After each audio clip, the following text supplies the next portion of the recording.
गती आणि प्रगतीचा संगम म्हणजे विकसित भारत.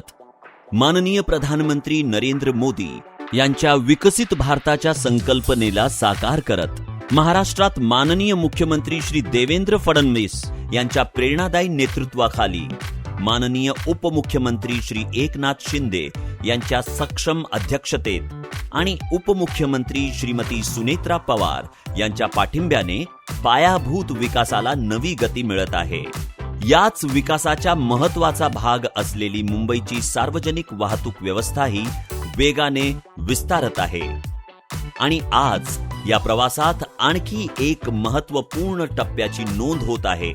मेट्रो मार्गिका 2B वरील चेंबूर मेट्रो स्थानक प्रवाशांच्या सेवेत दाखल होत आहे. संपूर्ण प्रकल्प पूर्ण होण्याची वाट न पाहता तयार झालेली स्थानके आणि मेट्रो मार्ग नागरिकांना वापरता यावेत यासाठी मेट्रो मार्गिका टप्प्याटप्प्याने प्रवाशांसाठी खुल्या केल्या जात आहेत.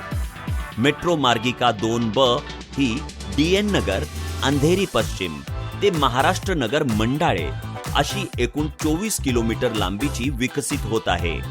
चेंबूर मेट्रो स्थानकाच्या लोकार्पणानंतर पहिल्या टप्प्यात आता 6 किलोमीटरवरील एकूण 6 स्थानकांचा प्रवाशांना वापर करता येईल.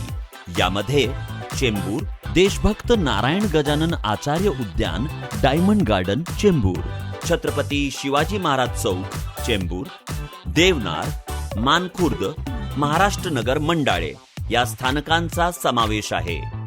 चेंबूर मेट्रो स्थानकामुळे चेंबूर उपनगरीय रेल्वे स्थानक, मोनोरेल, पूर्व द्रुतगती महामार्ग, सायन पनवेल महामार्ग आणि ईस्टर्न फ्रीवे यांच्याशी सुलभ जोडणी मिळणार आहे.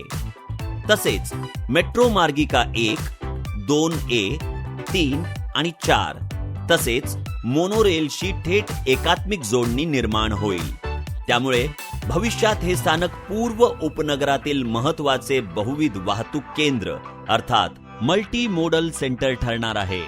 मेट्रो मार्गिका 2B पूर्ण झाल्यानंतर ती पश्चिम आणि हार्बर रेल्वे मार्गांना जोडणार असून मुंबईच्या सार्वजनिक वाहतूक व्यवस्थेला आणखी बळकटी मिळणार आहे. आधुनिक प्रवासी सुविधा, दिव्यांग अनुकूल रचना तसेच बांधकामात पर्यावरणपूरक साहित्याचा वापर यामुळे हे स्थानक पर्यावरणपूरक आणि शाश्वत पायाभूत सुविधांचे उत्कृष्ट उदाहरण ठरते. यामुळे प्रवाशांना अधिक सुरक्षित, जलद, आरामदायी आणि पर्यावरण स्नेही प्रवासाचा अनुभव मिळणार आहे. 300 किलोमीटरपेक्षा अधिक मेट्रोच्या जाळ्याने मुंबई महानगर प्रदेश जवळ येतोय.